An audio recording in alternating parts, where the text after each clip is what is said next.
everyone. Welcome back to What Ginny Reads with me, Ginny, and Poulomi. Hi, Poulomi. Hello. Okay, so getting right to it, let's get to the book that we're very eager to know about. Yes, sure. The Elephant in the Tree. It's by Katha by Mallika Nagarajan. And it is a book everybody is going to fall in love with because of its illustrations in the first place. Actually, secondly, I mean, if people are wondering, Shweta is usually always in one place. I think my background keeps the same. I think the reason behind that because I take it from different places most of the time from my workplace. And in Bangalore, we don't have such early sunset at this point in time. So I think it's not a coincidence. It's just as it happens in a way. Okay, Shweta, I think this is a book I think I consciously chose because last week we chose about climate change. We spoke about it. So one is knowing about climate change from a perspective, right? From a different perspective, that what it means. Uh, the other part is also understanding responsibility, right? Often we tend to become very preachy when it comes to climate change and it comes to any kind of social action in the first place, right? Uh, and secondly, I think our life is embedded with so much of comforts. To take that extra step and to continue with it often then we also create this caveat unto ourselves, nahi hoga, in all these things. I think this is a book which some way it presents that entire story in an extremely nice, illustrative, and imaginative way. So it is summer and it starts with, of course, mango eating, and that's an instant connect with my daughter. Mango, I think someone has to see her eating a mango. You will feel like you were relishing it with her whole, like it's like a pleasure for her. But any which way, slept in the night, and I think she threw away the seed somewhere,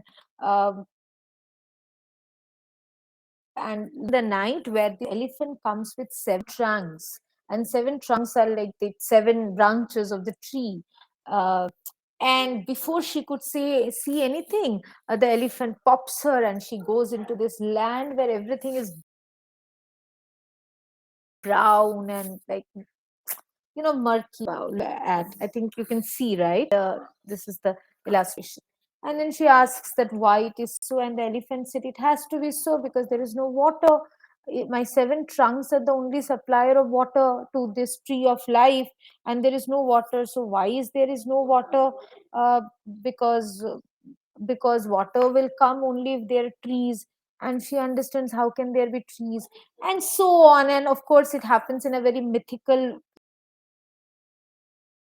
very mystical way. And then there are rains. It definitely actually speaks about the water cycle, but it speaks it in such a magical way. And also about conservation, and also about doing purposeful activities, that everything has its own value. Even the seed of a plant has not to be thrown out, right? Because there are people who are also working to carry the seeds, pollination. So everybody has their role, and so do we have our role in a way.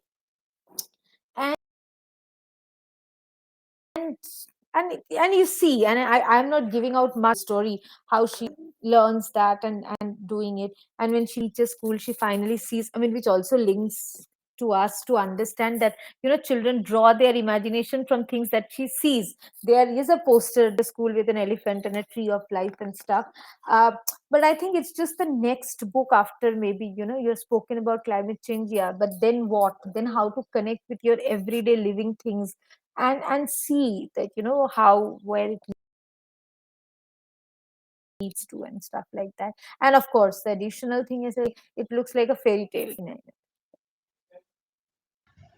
Yeah, and it introduces the very complex things in story form, which Yeah, sounds like a great thing. yeah, Otherwise, yeah. yeah, So, which part exactly. is the favorite one for you and your daughter to read in this? Oh, everything actually. I think it's very difficult, but I think this one, um, there is a reason, because if you look at it, this page, if you look at it, this entire story, right?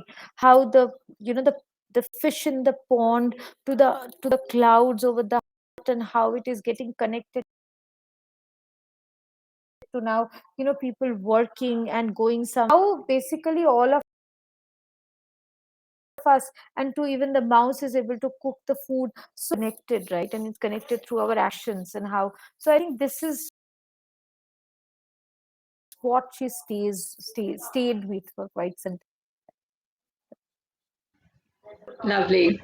So thank you so much, Poulomi, for bringing in another great book in the series. And again, like a book with multiple layers and complexities, which are explained in very illustrated and a story-like form.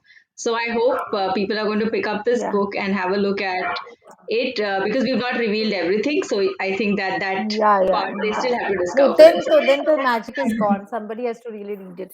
Okay, and look forward to Right. be back next week with maybe Yeah. more color, children's Bye. things. Thank you. Bye. Bye. Bye.